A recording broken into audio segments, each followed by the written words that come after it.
بسم اللہ الرحمن الرحیم۔ تو اللہ تعالیٰ قرآن مجید میں ارشاد فرماتے ہیں سبحان الذی اسری بعبدہ۔ یہ جو قرآن مجید کے اندر اللہ تعالیٰ نے ارشاد فرمایا کہ پاک ہے وہ ذات جو لے گئی اپنے محبوب کو راتوں رات مسجد حرام سے مسجد اقصی کی طرف۔ اچھا، اللہ تعالیٰ نے آپ صلی اللہ علیہ وسلم کو معراج کیوں کرائی معراج؟ اب دیکھیں، آپ قرآن پڑھتے ہیں، پورا قرآن ایک دفعہ ہم پڑھ چکے ہیں، اب دوبارہ سے ہم پڑھ رہے ہیں۔ پورا قرآن آپ نے پڑھا، اس کے اندر دیکھیں اللہ تعالیٰ نے اپنے نبی صلی اللہ علیہ وسلم کو کیا دیا ہے؟ تسلیاں۔ اللہ تعالیٰ نے تسلیاں دی ہیں کہ اے نبی تمہارے ساتھ یہ معاملہ ہو تو تمہیں گھبرانا نہیں۔ جیسے کل ہی ہم پڑھے تھے کہ اس میں بھی یہی تھا کہ اے محمد صلی اللہ علیہ وسلم اگر وہ آپ کو جھٹلائیں تو آپ نے پریشان نہیں ہونا، اگر وہ آپ کو جھٹلائیں تو آپ نے پریشان نہیں ہونا، کیونکہ آپ سے پہلے رسولوں کو بھی ان کی قوموں نے جھٹلایا۔ پورا قرآن پڑھ لیں، اس میں اللہ تعالیٰ اپنے نبی کو بس تسلیاں دے رہے ہیں، کیونکہ اللہ تعالیٰ اپنے محبوب سے بڑا پیار کرتے ہیں، کیونکہ اللہ تعالیٰ نے اس دنیا کو صرف اس لیے بنایا، محبوب کے لیے بنایا، اپنے نبی کے لیے بنایا۔ اور وہ ہے نا کہ اگر اللہ تعالیٰ نبی صلی اللہ علیہ وسلم کو نہ بناتے تو کچھ بھی نہ بناتے، کوئی چیز نہ بناتے۔ اس لیے اللہ تعالیٰ نے نبی کے لیے یہ ساری دنیا کا نظام رکھا اور سب کچھ اسی لیے بنایا، اپنے نبی کے لیے۔ اور اللہ اپنے نبی کو کیسے تکلیف میں دیکھ سکتا تھا؟ اس لیے، لیکن اللہ تعالیٰ نے آپ کے اندر اتنا حوصلہ برداشت سب کچھ دیا۔ اور دیکھیے آپ کے ساتھ اللہ تعالیٰ نے کیسے کیسے معاملے کیے۔ اس دنیا میں آپ آئے ہیں تو آپ کے والد صاحب پہلے سے دنیا سے جا چکے تھے، والدہ بھی جلدی فوت ہو گئی، پھر چچا تھے وہ بھی پیار کرنے والے، وہ بھی اس دنیا سے چلے گئے۔ یہ آپ صلی اللہ علیہ وسلم کی زندگی ہمارے لیے بڑا نمونہ ہے۔ اگر کسی کے دکھ زیادہ ہے تو نبی صلی اللہ علیہ وسلم کی زندگی کو دیکھ لیں، اتنے دکھ، اتنی تکلیفیں، دین کا کام کرتے ہیں اور اتنی تکلیفیں پیش آتی ہیں۔ اللہ تعالیٰ نے اپنے نبی کے دکھوں کو مٹانے کے لیے، اپنے نبی کی تکلیفوں کو دور کرنے کے لیے آپ کو معراج کرائی۔ اور معراج کیوں؟ کہ جب آپ دیکھیں کہ آپ صلی اللہ علیہ وسلم دشمنوں کے لیے بھی دعائیں کرنے والے تھے۔ آپ صلی اللہ علیہ وآلہ وسلم جب طائف گئے ہیں، اس کے بعد آپ کو معراج ہوئی ہے۔ طائف گئے ہیں، طائف کے لوگوں نے کیا کیا تھا؟ آپ صلی اللہ علیہ وسلم کے پیچھے نوجوان لڑکے لگا دیے تھے، نعوذ باللہ۔ انہوں نے آپ صلی اللہ علیہ وسلم کو پتھر مارے اور آپ دین کا کام کرتے ہیں، اللہ کے نبی ہیں، تو انہوں نے اس کی وجہ سے کیا ہوا؟ آپ صلی اللہ علیہ وسلم کے جو جسم سے خون جو تھا وہ نکلا، ٹھیک ہے، آپ صلی اللہ علیہ وسلم کے پاؤں بھی زخمی ہو گئے۔ تو آپ صلی اللہ علیہ وسلم ایک جگہ پر بیٹھ گئے تو اسی وقت فرشتہ آیا تھا اور اس نے کہا کہ اللہ کے رسول اگر آپ کہیں تو میں یہ جو بستی ہے، طائف کی بستی، جنہوں نے آپ کو جھٹلایا، جنہوں نے آپ کے ساتھ یہ سلوک کیا، آپ کو پتھر مارے ہیں، آپ کو لہو لہان کر دیا، آپ کہیں تو اس بستی کو ان دو پہاڑوں کے درمیان میں ایسے پیس دوں؟ کیا مشکل تھا؟ کچھ بھی مشکل نہیں تھا، پیس دوں۔ آپ صلی اللہ علیہ وسلم نے دیکھیں فرمایا نہیں، یہ نہیں مان لاتے، ہو سکتا ہے ان کی آنے والی نسلیں مان لے آئیں۔ دیکھیں اتنا زیادہ رحم دل، اتنے زیادہ نرم دل۔ پھر اللہ تعالیٰ نے آپ کے سارے غموں کو، پریشانیوں کو دور کرنے کے لیے اللہ نے آپ کو یہ معراج کرائی۔ اور معراج دیکھیں، جب معراج کرانی تھی تو اللہ تعالیٰ آپ کو سیدھا آسمانوں پر لے جاتا، ٹھیک ہے۔ اللہ نے آپ کو مسجد حرام سے مسجد اقصی، وہاں پہ بیت المقدس کیوں لے کے گئے اللہ تعالیٰ؟ اس کی کیا وجہ تھی؟ اس لیے کہ جب زمینی سفر کا پتہ چل جائے نا کہ زمینی سفر جو ہے یہ آپ سے نے کر لیا ہے۔ اور دیکھیں اللہ تعالیٰ قرآن مجید میں ارشاد فرماتے ہیں راتوں رات، یعنی رات کے کچھ حصے میں پوری رات بھی نہیں لگی۔ اور جب زمینی سفر کی وضاحت ہو جائے تو پھر آسمانی سفر کی خود ہی تصدیق ہو جائے گی، کیونکہ آسمانوں میں کوئی جا نہیں سکتا، کیونکہ موسیٰ علیہ السلام نے کیا کہا تھا؟ اے اللہ میں تجھے دیکھنا چاہتا ہوں، اے اللہ میں تجھے دیکھنا چاہتا ہوں۔ اللہ تعالیٰ نے کیا فرمایا؟ موسیٰ لن ترانی، اے موسیٰ تو مجھے نہیں دیکھ سکتا۔ لیکن موسیٰ علیہ السلام کو شوق تھا، انہوں نے کہا اللہ میں تجھ سے ہم کلام ہوتا ہوں، تجھ سے باتیں کرتا ہوں تو اللہ مجھے بڑا مزہ آتا ہے، اللہ تو مجھے اپنا دیدار کرا دے۔ اللہ نے کہا نہیں موسیٰ تو مجھے نہیں دیکھ سکتا، لیکن انہوں نے کہا نہیں اللہ۔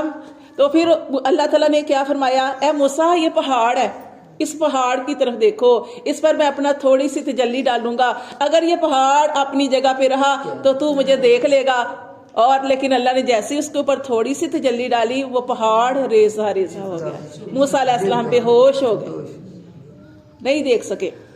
اللہ تعالیٰ نے موسیٰ علیہ السلام نے کہا لیکن اللہ تعالیٰ نے ایک تجلی ڈالی اور وہ نہیں دیکھ سکے اور بے ہوش ہو گئے۔ اللہ تعالیٰ نے اس کام کے لیے آپ صلی اللہ علیہ وسلم کو منتخب کیا، آپ کے دکھوں کا مداوع کرنے کے لیے، آپ کی پریشانیوں کو دور کرنے کے لیے اللہ نے اتنا اعلیٰ مرتبہ رتبہ آپ صلی اللہ علیہ وسلم کو عطا فرما دیا۔ پھر اللہ تعالیٰ نے یہاں سے آپ کو سفر جو کرایا ہے، آپ صلی اللہ علیہ وسلم کے لیے جبرائیل علیہ السلام آئے، براق لائی گئی اور براق پر آپ سوار ہوئے، اور براق جو تھی اس کے بارے میں کہا جاتا ہے کہ اتنی تیز سواری تھی جیسے کہ برق، جیسے آپ دیکھا بجلی چمکتی ہے ایک دم، اس سے بھی تیز رفتار، تیز رفتاری کی وجہ سے تو اس کو براق کہا جاتا ہے۔ اور اس کا ایک قدم اتنا بڑا ہوتا تھا کہ جہاں تک نظر جاتی وہاں تک براق کا ایک قدم اٹھتا تھا۔ اس کے اوپر سوار ہوئے آپ صلی اللہ علیہ وسلم، اور اللہ کا حکم ہے، اللہ کے لیے ہر چیز آسان ہے، ان اللہ لا کل شیء قدیر، اللہ سب کچھ کر سکتا ہے۔ اللہ تبارک و تعالیٰ نے آپ صلی اللہ علیہ وسلم کو رات کے کچھ حصے میں مسجد حرام سے مسجد اقصیٰ کی طرف لے گئے، اور وہاں پہ جا کر اب دیکھیں اللہ کی کتنی بڑی قدرت ہے، قدرت کی نشانیاں دیکھیں۔ ابو الانبیاء ہمارے آدم علیہ السلام کتنے سال جب سے دنیا بنی تب وہ آئے تھے، وہ بھی وہاں پہ ہیں، موسیٰ بھی وہاں پہ ہیں، عیسیٰ بھی وہاں پہ ہیں، ابراہیم علیہ السلام بھی وہاں پہ ہیں، اسماعیل علیہ السلام بھی وہاں پہ ہیں، 1,24,000 پیغمبر کم و بیش جتنے اللہ نے بھیجے سارے وہاں پہ ہیں، سب نے آپ کا استقبال کیا، سب نے آپ کا استقبال کیا۔ اب ابو الانبیاء حضرت آدم علیہ السلام سارے دیکھ رہے ہیں کہ یہ ہمارے ابو الانبیاء ہیں، انبیاء کے باپ ہیں، شاید ان کو اذان ہوئی نا تو ان کو شاید اقامت، شاید ان کو امام بنایا جائے۔ اسی طرح ہر نبی کے ذہن میں تھا، ابراہیم علیہ السلام کا آپ دیکھ لیں، قرآن پڑھیں کتنا مرتبہ آتا ہے، تو ابراہیم علیہ السلام جو تھے ان کے بارے میں ہے، اسماعیل علیہ السلام ذبیح اللہ ہے، ابراہیم خلیل اللہ ہے، اللہ نے ان کو خلیل اللہ بنایا، اسماعیل، ابراہیم، موسیٰ علیہ السلام کلیم اللہ، عیسیٰ علیہ السلام روح اللہ۔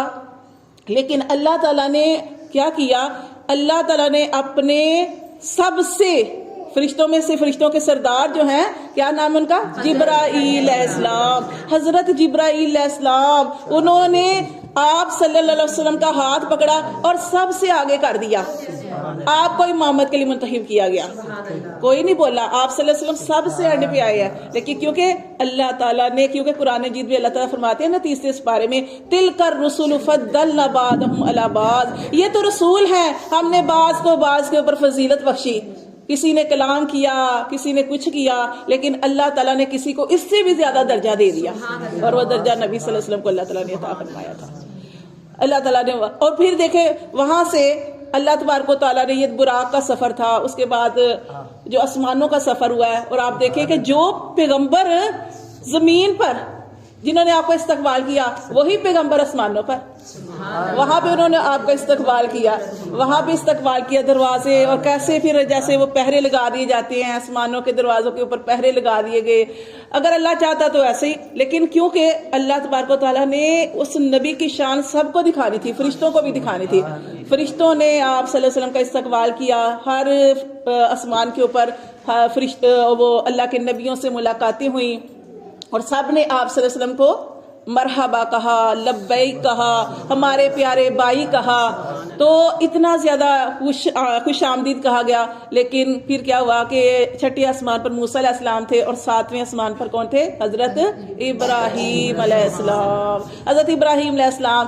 سارے نبیوں نے آپ کو آگے بڑھ کر سلام کیا، لیکن جیسے حضرت ابراہیم 7ویں آسمان پر تھے، ان کی باری آئی تو وہ ایک کعبہ تھا، بیت المعمور اس کو کہا جاتا ہے، جیسے زمین پہ کعبہ ہے ویسے آسمانوں پہ کعبہ ہے، تو حضرت ابراہیم علیہ السلام اس کعبے کے ساتھ ٹیک لگائے بیٹھے تھے، اور اللہ تعالیٰ نے اپنے نبی صلی اللہ علیہ وسلم کو یہ حکم دیا کہ اے محمد صلی اللہ علیہ وسلم، وہ آپ کے بڑے ہیں، بزرگ ہیں، آپ نے خود جا کے ان کو سلام کرنا ہے۔ آپ صلی اللہ علیہ وسلم خود آگے بڑھے، خود آگے جا کے سلام کیا، یہ بڑوں کا، بزرگوں کا ادب بھی بتایا گیا ہے، ٹھیک ہے۔ حالانکہ سارے تھے، معزز تھے، لیکن پھر بھی اللہ تعالیٰ نے ابراہیم علیہ السلام نے، چونکہ آپ نے دیکھنا قرآن پڑھا تو ان کی بہت زیادہ قربانیوں کا ذکر آتا ہے نا، اللہ تعالیٰ نے فرمایا فَأَتَمَّهُنَّ، ابراہیم علیہ السلام کے بارے میں فرمایا کہ ابراہیم علیہ السلام نے ساری آزمائشیں پوری کر دی، ہر آزمائش میں فوراً کامیاب ہو گئے. تو اللہ تعالیٰ نے ان کو اعلیٰ مرتبہ دینا تھا. پھر ابراہیم علیہ السلام کا وہ جو سبحان اللہ والا جو پیغام ہے نا، حضرت ابراہیم علیہ السلام نے آپ صلی اللہ علیہ وسلم کو ایک پیغام بھی دیا تھا کہ جب آپ اپنی امت کی طرف واپس جائیں تو اپنی امت کو میرا سلام کہنا ہے، اور یہ کہنا ہے کہ یہ جو جنت ہے یہ چٹیل میدان ہے، چٹیل میدان. اس میں جس کا جتنا دل چاہتا ہے وہ پودے لگائے، اور اس کے پودے کیا ہیں؟ سبحان اللہ، الحمدللہ، اللہ اکبر، یہ اس کے پودے ہیں.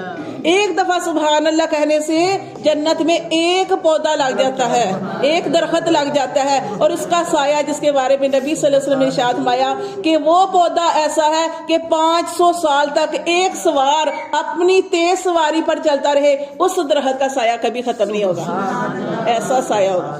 پھر وہ اللہ تعالیٰ نے پھر ایک وہ مقام آیا کہ اللہ تبارک و تعالیٰ نے جہاں پہ جبرائیل علیہ السلام آپ کو لے کے گیا، اور جبرائیل علیہ السلام نے کہا کہ اب اللہ کے رسول میں اس سے آگے نہیں جا سکتا، اس سے آگے نہیں جا سکتا، اگر میں اس سے اوپر جاؤں گا تو میرے پر جو ہے وہ جل جائیں گے. پھر آپ صلی اللہ علیہ وسلم جو تھے اس سے اوپر گئے. یہ مرتبہ تھا آپ صلی اللہ علیہ وسلم کا. وہاں پہ آپ کو بہت سارے نظارے دکھائے گئے، آپ کو جنت دکھائی گئی، آپ کو دوزخ دکھائی گئی، آپ کو بہت زیادہ مناظر دکھائے گئے. اس کے بارے میں بہت زیادہ احادیث مبارکہ ہیں کہ آپ صلی اللہ علیہ وسلم نے کیا کچھ دیکھا. اور پھر آپ صلی اللہ علیہ وسلم نے وہاں پہ حضرت آدم علیہ السلام کو بھی دیکھا کہ وہ دائیں طرف دیکھتے ہیں تو جو ہے وہ خوش ہوتے ہیں، اور بائیں طرف دیکھتے ہیں تو وہ روتے ہیں. تو آپ صلی اللہ علیہ وآلہ وسلم نے پوچھا جبرائیل علیہ السلام جب کہ یہ کیا ہے، تو جبرائیل علیہ السلام نے کہا کہ یہ آدم علیہ السلام جو ہیں یہ دائیں طرف دیکھتے ہیں تو خوش ہوتے ہیں. کیوں؟ اس لیے کہ دائیں طرف جنتی ہیں، اور بائیں طرف دیکھتے ہیں تو وہ ان کی اولاد ہے جو جہنم میں جائے گی، تو اس لیے وہ غمگین ہوتے ہیں اور روتے ہیں. اچھا، سب نے آپ کا استقبال کیا سوائے ایک فرشتے کے. وہ آپ کو دیکھ کے مسکرایا بھی نہیں. کیوں نہیں مسکرایا؟ جبرائیل علیہ السلام سے پوچھا کہ میں جتنے بھی یہاں پہ فرشتے تھے سب خوش ہوئے، لیکن یہ جو فرشتہ ہے یہ مسکرایا بھی نہیں، یہ ویسے کا ویسے ہی ہے، اس نے مجھے دیکھ کے بھی خوشی کا اظہار نہیں کیا. تو جبرائیل علیہ السلام نے کہا کہ اللہ کے رسول، یہ اس کے لیے سب سے بڑا دن تھا، یہ سب سے بڑا دن تھا کہ آپ صلی اللہ علیہ وسلم کو اتنا اعلیٰ مرتبہ ملا، اور یہ آپ کو دیکھ کر مسکرا ہی دیتا، لیکن یہ نہیں مسکرایا. تو یہ جہنم کا دروغہ ہے، اس کی ڈیوٹی لگی ہے جہنم کے آگے. اس کو پتا کہ جو جہنم میں جائیں گے ان کے ساتھ کیا معاملہ ہونا ہے. تو اس لیے جب یہ چیزیں اس کے ذہن میں آتی ہے تو یہ اس نے کبھی ساری زندگی میں یہ واحد موقع تھا کہ مسکرا سکتا تھا، لیکن یہ نہیں مسکرایا، کیونکہ اس کو وہ عذاب جو ہیں وہ دیکھتا ہے کہ جو جہنم میں جائیں گے ان کے ساتھ کیا معاملہ ہوگا. تو اللہ معاف کرے، اس طرح کا بھی ان کو دکھایا گیا. آپ صلی اللہ علیہ وسلم کو نمازوں کا تحفہ ملا. دیکھیں، جب آپ صلی اللہ علیہ وسلم اللہ تعالیٰ کی طرف گئے تو اللہ تعالیٰ نے پوچھا کہ جب محبوب کی طرف آتا ہے تو کوئی تحفہ لے کے آتا ہے، اے محمد صلی اللہ علیہ وسلم میرے لیے کیا تحفہ لائے ہو؟ تو آپ صلی اللہ علیہ وسلم نے ارشاد فرمایا، اللہ وہ جو آپ کے پاس نہیں. کہا میرے پاس نہیں. کیا کہا؟ کیونکہ اللہ اکبر، اللہ سب سے بڑا ہے. اللہ کہتے ہیں بڑائی میرے لیے ہے، جو بڑا بننے کی کوشش کرے گا میں اس کو توڑ دوں گا، میں سب سے بڑا ہوں. تو کیا اللہ کے لیے بڑائی ہے؟ تو آپ سے سب نے ارشاد فرمایا کہ اللہ میں عاجزی لے کے آیا. سوچے اتنا اعلیٰ مرتبہ اللہ نے آپ کو دیا اور آپ کیا لے کے آئے؟ عاجزی لے کے آئے، عاجزی لے کر آئے.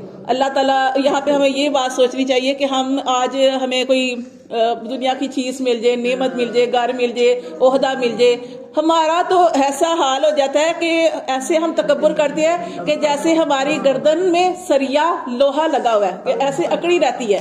لیکن آپ صلی اللہ علیہ وسلم کو اللہ نے اتنا اعلیٰ مرتبہ دیا. سارے پیغمبر بیت المقدس میں جمع ہیں، پھر وہ پیغمبر آسمانوں میں ہیں، پھر ایک وہ مقام آیا کہ آپ صلی اللہ علیہ وسلم جو تھے وہاں پہ اکیلے اللہ کی طرف گئے، جبرائیل علیہ السلام بھی نہیں جا سکتے. تو اللہ تعالیٰ نے آپ کو وہ عہدہ عطا فرمایا. آپ صلی اللہ علیہ وآلہ وسلم نے اس وقت کہا اللہ میں عاجزی لے کے آیا ہوں. جو عاجزی کرتا ہے اس کو بلندی ملتی ہے. آپ صلی اللہ علیہ وسلم کو اللہ نے کیا تحفہ دیا؟ سوچے کیا تحفہ دیا؟ 50 نمازیں. 50 نمازیں بھی کوئی مشکل نہیں تھی. وہ ہمارے نبی صلی اللہ علیہ وسلم نے کوئی سسٹم ہی ایسا بنا دینا تھا کہ ہم 50 بھی ادا کر لیتے. لیکن وہ کیا ہوا کہ موسیٰ علیہ السلام چھٹے آسمان پر تھے, تو جب 50 نمازوں کا اللہ نے تحفہ دیا, آپ چھٹے آسمان پر آئے, موسیٰ علیہ السلام نے کہا کہ کیا ملا تحفہ؟ انہوں نے آپ صلی اللہ علیہ وسلم نے فرمایا کہ اللہ نے مجھے 50 نمازیں دی ہیں. تو حضرت موسیٰ علیہ السلام نے کہا کہ میری امت پر 3 نمازیں تھیں, وہ 3 نمازیں نہیں پڑھتی تھی, آپ کی امت وہ 50 نمازیں کیسے پڑھے گی؟ اللہ کی طرف جائیں, کم کروائیں. موسیٰ علیہ السلام کے کہنے پر آپ صلی اللہ علیہ وسلم بار بار جاتے رہے, 5 کر کے ساری نمازیں کم ہوئی, یہاں تک کہ 5 نمازیں رہ گئی. موسیٰ علیہ السلام نے کہا اللہ کے نبی آپ دوبارہ جائیں, اس کو بھی کم کروائیں. آپ سے فرمایا اب مجھے اللہ سے حیا آتی ہے, اتنی دفعہ کم کروائی ہے, مجھے حیا آتی ہے, اب میں کم نہیں کراؤں گا. تو آپ اللہ تعالیٰ نے فرمایا کہ اے محمد صلی اللہ علیہ وسلم آپ پریشان نہ ہو, میری بات نہیں بدلی جاتی. اگر میں نے تمہارے اوپر 50 نمازیں فرض کی تھی, اب تمہاری امت 5 نمازیں پڑھے گی, ثواب 50 کا دوں گا. تو نماز جو دیکھیں جو ہے وہ جنت کی کنجی ہے, نماز جنت کی کنجی ہے. اگر ہمارے پاس کنجی نہیں ہوگی, اب ہمارے پاس چابی ہوتی ہے, ہم اپنے گھر کا وہ تالا کھول لیتے ہیں نا, تو ہم جنت کی کنجی نماز ہے. اگر ہمارے پاس نماز نہیں ہوگی, ہم جنت کا دروازہ کیسے کھول لیں گے؟ تو اس لیے اللہ تعالیٰ 5 ٹائم ہمیں جو ہے پکارتا ہے کہ اللہ کی طرف آ جاؤ, حی علی الصلاۃ, حی علی الفلاح. اور اللہ تعالیٰ صبح کی نماز کے اندر کیا ہوتا ہے؟ الصلاۃ خیر من النوم, الصلاۃ خیر من النوم. نماز نیند سے بہتر ہے. لیکن ہم جو ہوتے ہیں اس ٹائم اتنی نیند آئی ہوتی ہے اور ہم سمجھتے ہیں کہ ہماری نیند زیادہ بڑی ہے. تو یہ اللہ کو ہم ٹھکراتے نہیں, اللہ معاف کرے, کوئی بھی نہیں کہتا کہ ہم اللہ کی نہیں مان رہے, لیکن ہم عمل سے اللہ کو پیچھے چھوڑ کے کہتے ہیں ہمارا یہ نیند بڑی ہے, ہمارا یہ کام بڑا ہے. اور اللہ کو ہم یہ نہیں, ہم کوئی بھی نہیں کہتا کہ ہم کہتے ہیں کہ نہیں اللہ نہیں بڑا, ہم کہتے ہیں اللہ بڑا ہے. لیکن جب ہم اپنے کام کرتے ہیں, سارے کام کرتے ہیں اور نماز نہیں پڑھتے, تو اس کا مطلب ہے کہ ہم کہہ رہے ہیں کہ یہ ہمارا کام زیادہ بڑا ہے. نبی صلی اللہ علیہ وآلہ وسلم نے ارشاد فرمایا کہ کسی کے گھر کے آگے ایک نہر ہو, اس نہر میں وہ انسان 5 مرتبہ جا کے غسل کرے, نہائے, 5 مرتبہ کوئی نہائے, تو اس کے جسم پر کوئی میل رہے گی؟ کہا نہیں. صحابہ کرام نے کہا نہیں. آپ صلی اللہ علیہ وسلم نے ارشاد فرمایا کہ پھر وہ جو 5 ٹائم نماز پڑھے تو اس کے گناہ اللہ دور کر دیتا ہے, سارے گناہ, کیونکہ ایک نماز دوسری نماز کے دوران گناہوں کا کفارہ ہے. فجر پڑھی, اس کے بعد ہمیں ظہر کی توفیق ملی, تو بیچ میں جو صغیرہ گناہ ہو گئے اللہ معاف کر دیتے ہیں. اسی طرح سر, مغرب, عشاء, یہ 5 نمازیں جو ہے اللہ تعالیٰ نے تو ان نمازوں کی قدر کریں, ان نمازوں کو وقت پہ ادا کریں. 5 نمازیں اتنا اچھا ٹائم ہے, آپ صبح اٹھتے ہیں, یقین کر اتنا دل خوش ہوتا ہے کہ سب سے پہلے اٹھ کے جب بندہ اپنے اللہ کے آگے جھکتا ہے نا, اور اپنی ساری باتیں, ساری دعائیں, سب کچھ, یقین کریں کسی انسان سے کرنے کو دل نہیں کرتا. کوئی آپ کی ایک دفعہ سن لے گا نا, دوسری دفعہ آپ کسی کو بات سنائیں گے نا, یقین کریں وہ آپ کی اس طرح نہیں سنے گا. ایک اللہ کی ذات ہے کہ جس کو آپ رو کے بھی کسی طریقے سے اللہ کو جس طریقے سے بھی کہ اللہ تبارک و تعالیٰ آپ کو کبھی نہیں, اور یہ نہیں کہتا کہ تو فلاں تو اتنے گناہ کر چکا ہے, اب میرے پاس آیا ہے, اب تیرے منہ میں دانت بھی نہیں رہے, اب میرے پاس آیا ہے. جب تیری اولاد جس کے لیے تو سارا کچھ کرتا رہا, آج تیری اولاد نے تجھے ٹھکرا دیا, پھر میرے پاس آیا ہے. جب تو چل بھی نہیں سکتا, جب تو سجدہ بھی نہیں کر سکتا, اب میرے پاس آیا ہے. اللہ کچھ بھی نہیں کہتا, اللہ کہتے میرا بندہ میرے پاس آیا تو صحیح, میرے پاس آیا تو صحیح. اللہ تعالیٰ نہیں ٹھکراتے. اللہ تبارک و تعالیٰ انسان کی توبہ کے ہر وقت منتظر رہتے ہیں. اور دیکھیں جب آپ صلی اللہ علیہ وسلم معراج کر کے واپس آئے نا, تو آپ صلی اللہ علیہ وسلم نے اس بات کو بیان کیا.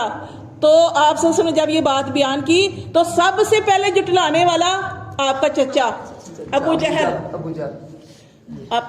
جہل, اس نے یہ بات سنی تو فوراً ایسے لوگوں کو بلا کے لے کے آیا. پہلے تو اس نے کہا کہ میں تو اس بات کو مانتا ہی نہیں ہوں کہ آپ کے راتوں رات پیدے آپ وہ بیت المقدس گئے ہیں, وہاں سے آپ آسمانوں کی بھی سیر کر رہے ہیں, اور یہ کیسے ہو گیا؟ اس نے کہا یہ میں اس بات کو تسلیم نہیں کرتا. اس نے کہا اچھا تسلیم نہیں کرتے. ابو جہل جو تھا اس نے دوڑا ایسے لوگوں کے پاس گیا کہ جو بیت المقدس کی ہر چیز کے بارے میں جانتے تھے, اس مسجد کے بارے میں بھی کہ کتنے دروازے ہیں, کتنی کھڑکیاں ہیں, کیا ہے, وہ ہر چیز کے بارے میں وہاں کے رہنے والوں کو بلا لایا, اور ان کو بلا کے لایا اور ان سے کہنے لگا کہ میرا جو بھتیجا ہے وہ کہتا ہے کہ میں رات کے کچھ حصے میں وہاں پہ گیا، وہاں پہ آسمانوں کی سیر کی اور واپس بھی آ گیا. تو اس نے کہا کہ اچھا میں ان سے سوال کرتا ہوں. آپ صلی اللہ علیہ وسلم تھوڑے سے پریشان ہوئے، تھوڑے سے، لیکن اللہ تبارک و تعالیٰ نے اپنے نبی کو کہا، اپنے محبوب کو کہا کہ اے محبوب کیوں پریشان ہوتے ہو، ہم تمہاری آنکھوں کے سامنے بیت المقدس کو کر دیتے ہیں، آپ وہ جو سوال کرتے ہیں آپ وہ سامنے دیکھو اور جواب دیتے جاؤ. اور ایسے ہی ہوا کہ کیا ہوا، وہ سوال کیا کرتے تھے، اس کے دروازے کتنے ہیں، اس کی کتنی کھڑکیاں ہیں، اس کے کتنے ستون ہیں. اب دیکھیں کہ آپ صلی اللہ علیہ وسلم آپ کی آنکھوں کے سامنے وہ مسجد اور آپ سے جواب دے رہے ہیں. انہوں نے تصدیق کی، انہوں نے کہا کہ ابو جہل ہمیں یہ تو نہیں پتا کہ آسمانوں کی سیر کا تو نہیں ہمیں پتا، لیکن جو یہ بات کہہ رہے ہیں نا یہ صحیح کہہ رہے ہیں، یہ حق بات ہے، کیونکہ وہ وہاں کے رہنے والے تھے. اور سب سے پہلے تصدیق کس نے کی؟ اس کے بعد ابو جہل کو سکون نہیں ملا نا، سب سے پہلے ابو بکر صدیق رضی اللہ تعالیٰ عنہ کی طرف گیا اور اس سے جا کے کہا، دروازہ کھٹکا کے کہ کوئی راتوں رات ایسے سفر کر سکتا ہے؟ تو ابو بکر صدیق نے کہا کوئی نہیں کر سکتا. انہوں نے کہا کہ اچھا نہیں کر سکتا نا، تو تیرا محبوب، تیرا ساتھی وہ کہہ رہا ہے کہ میں ایسے سفر کر کے آیا ہوں. تو حضرت ابو بکر صدیق نے جب نبی صلی اللہ علیہ وسلم کا نام سنا، انہوں نے پھر دوسری بات ہی نہیں کی، انہوں نے کہا کہ یہ بات اگر میرے نبی نے کہی ہے تو یہ سچی ہے. سب سے پہلے تصدیق کرنے والے پھر حضرت ابو بکر کو صدیق رضی اللہ تعالیٰ عنہ کا جو تھا وہ خطاب جو دے دیا گیا تھا. تو یہ اللہ تعالیٰ فرماتے ہیں کہ سب سے پہلے حضرت ابو بکر صدیق نے ان کی تصدیق کی تھی، اس لیے ان کو ابو بکر صدیق رضی اللہ تعالیٰ عنہ کہا جاتا ہے. کیونکہ دیکھیں نا وہ ایک کتنا پیارا واقعہ ہے نا کہ ایک دن کیا ہوا کہ ہارون الرشید جو تھا بادشاہ تھا، اور اس کی بیوی زبیدہ، اس کی بیوی جو زبیدہ تھی، ایک دن دونوں نا سیر کرتے آ رہے تھے. تو وہ بڑی نیک خاتون تھی، ان کی بیوی جو تھی زبیدہ تھی نا وہ بڑی نیک خاتون تھی. تو انہوں نے نا ایک نہر بھی بنائی تھی، اس کا نام نہر زبیدہ ہے. تو وہ کہتے ایسے ایک دن اپنے شوہر کے ساتھ آ رہی تھی تو اس نے کیا دیکھا کہ وہ آپ نے سنا نا بہلول دانا، ہاں بڑا پیارا واقعہ. تو انہوں نے دیکھا کہ بہلول دانا کیا کر رہے تھے کہ ریت تھی، تو ریت کے اندر جیسے بچے چھوٹے ہوتے ہیں تو ایسے ہاتھ رکھ کے گھر بناتے ہیں نا، تو وہ گھر بنا رہے تھے. تو حضرت جو زبیدہ تھی نا، تو انہوں نے کہا کہ بابا جی آپ کیا کر رہے ہیں؟ تو انہوں نے کہا کہ بیٹا میں جنت میں گھر بنا رہا ہوں. تو زبیدہ نے کہا کہ زبیدہ خاتون جو تھی انہوں نے کہنے لگی کہ آپ یہ گھر بیچیں گے؟ انہوں نے کہا کوئی خریدار آ گیا تو بیچ دوں گا. تو اس نے کہا کہ میں لینا چاہتی ہوں نا یہ گھر. تو انہوں نے کہا کہ کتنے کا؟ انہوں نے کہا کہ 100 روپے کا. یعنی کہ تھوڑے سے پیسے بتائے، لیکن میں آپ جیسے آپ کو بتا رہی ہوں کہ جیسے 100 روپے کی کیا اہمیت ہے آج کل کے زمانے میں. انہوں نے بہت تھوڑے سے پیسے بتائے. اچھا اس نے دیے پیسے اور خرید لیا. مطلب کہ خریدنا کیا تھا، کہا وہ گھر تھا ریت کا. ویسے انہوں نے کہا کہ چلو میں نے خرید لیا، ان کو پیسے دے دیے.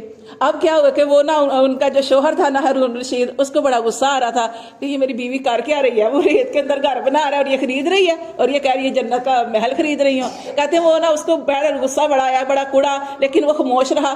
پھر اسے نا رات کو سویا تو اسے خواب آئی. خواب میں اس نے دیکھا کہ ایک بڑا ہی پیارا خوبصورت محل ہے، بہت خوبصورت ہے. اور نا اس محل کو دیکھ کے نا وہ اس کے اندر جانے لگا ہے. تو نا اسے نا روک لیا گیا ہے، فرشتوں نے روکا ہے. فرشتے کہہ رہے ہیں کہ تم کہاں جا رہے ہو؟ وہ کہنے لگا کہ میں اس کے اندر جا رہا ہوں. کہہ رہے اندر؟ اس نے کہا یہ تو زبیدہ کا ہے، یہ تو زبیدہ کا ہے. ہاں تو پھر نا وہ اچھا وہ صبح اٹھا نا تو وہ تھوڑا سا اس کو ہوا، پھر اٹھ کے کہنے لگا کہ کوئی بات نہیں، میں بھی خرید لوں گا اس سے جا کے، اس بزرگ سے میں بھی خرید لوں گا. اگلے دن پھر گیا تو پھر وہ نا آگے ادھر ہی ریت کے اندر گھر بنا رہے تھے بہلول دانا. ان سے جا کے کہا کہ بابا جی یہ جو کیا کر رہے ہو؟ تو انہوں نے کہا کہ یہ نا میں جنت کا محل بنا رہا ہوں، جنت کے اندر نا محل بنا رہا ہوں. تو انہوں نے کہا کہ اس کو آپ بیچیں گے؟ تو انہوں نے کہا کہ ہاں کوئی خریدار آئے جائے تو پھر بیچ بھی دوں گا. تو انہوں نے کہا کہ کتنے میں؟ تو پھر اس وقت بہلول دانا نے کہا کہ اس کی قیمت 2 سلطنتیں ہیں. وہ کہنے بادشاہ حیران ہو گیا. اس نے کہا کل تو آپ نے 100 روپے کا دے دیا تھا اور آج 2 سلطنتیں مانگ رہے ہیں. انہوں نے کہا کہ وہ بن مانگے سودا تھا، بن دیکھے سودا تھا، اور آپ تو دیکھ کے آئے ہیں. تو اسی لیے یہ نبی صلی اللہ علیہ وسلم نے ہمارا یہاں بھی یہ آپ کو بتانا چاہتی ہوں کہ نبی صلی اللہ علیہ وسلم اتنی پیاری بات ارشاد فرمائی تھی کہ میرے بعد آنے والے لوگ میرے بھائی ہوں گے. اپنی امت کے بارے میں فرمایا کہ میرے بعد آنے والے میرے بھائی ہوں گے. صحابہ کرام کے اندر بیٹھ کے آپ نے فرمایا تو صحابہ کرام نے عرض کی اللہ کے رسول ہم آپ کے بھائی. آپ نے فرمایا نہیں تم میرے بھائی نہیں ہو، تم تو میرے صحابہ ہو, تم نے تو مجھے اپنی آنکھوں کے سامنے دیکھا, تم نے قرآن کو اترتے دیکھا, وحی کو اترتے دیکھا, اور میرے بھائی تو وہ ہوں گے جو قرآن کو 2 جلدوں کے دوران پائیں گے. انہوں نے وحی اترتے نہیں دیکھی, انہوں نے مجھے نہیں دیکھا, اور بن دیکھے مجھ پر ایمان لائیں گے, وہ میرے بھائی ہیں. یہ ہماری فضیلت ہے, یہ اس امت کی فضیلت ہے. یعنی ہم نے تو آپ سے کو نہیں دیکھا, لیکن آپ سے کا جہاں پہ فرمان آتا ہے, کوئی بات آتی ہے, ہم کہتے ہیں یہ ہمارے نبی نے فرمایا, یہ حق ہے, یہ سچ ہے. تو اس پر ہم پورا یقین رکھتے ہیں.